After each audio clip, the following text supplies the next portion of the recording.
सल्तनत उस्मानिया, जिसे खिलाफत उस्मानिया भी कहते हैं, ईसाई इलाकों में झंडे गाड़ने वाली सल्तनत, जिसने सलीबी लश्करों यानी ईसाई लश्करों को वो ज़ख्म दिए कि आज तक उससे वो उभर न पाए। रोम के 1000 साल के हुकूमत को वो ख़त्म करके और कुस्तुनतुनिया को फतह करके इस्लाम की वह दास्तान लिख दी कि आज तक दुश्मन पढ़कर घबरा जाता है। इस सल्तनत ने लगभग 600 सालों तक हुकूमत की, 1453 से लेकर 1922 ईस्वी तक। 1922 में सल्तनत उस्मानिया को ख़त्म करके उस पर पाबंदी लगाकर पूरे ख़ानदान को अरब छोड़ने पर मजबूर किया गया। 100 साल के समझौते में अनेक प्रकार के पाबंदी लगा दी गई ताकि तुर्क फिर से कहर बनकर ना टूट पड़े ईसाइयों पर। इस समझौते की उम्र भी मुकम्मल होने वाली है।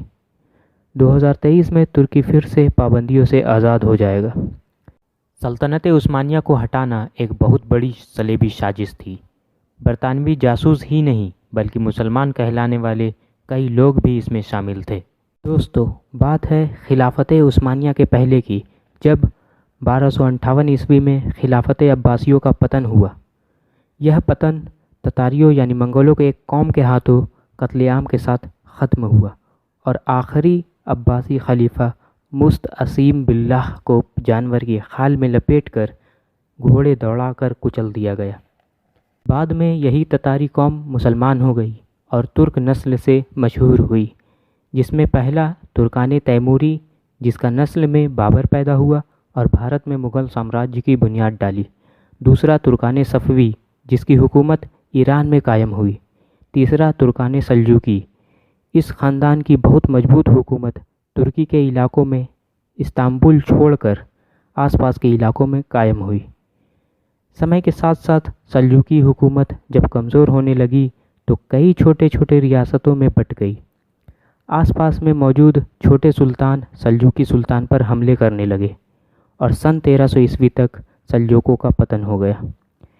इन्हीं रियासतों में पश्चिमी अनातोलिया की छोटी सी रियासत में अल तुगरल गाज़ी यानी अर्तुगरुल गाज़ी एक तुर्क सुल्तान थे। एक बार वो जब एशिया माइनर की तरफ कूच कर रहे थे तो रास्ते में एक जगह दो छोटे फ़ौजों को युद्ध करते हुए देखा, जिसमें एक तरफ की फ़ौज हार के करीब थी।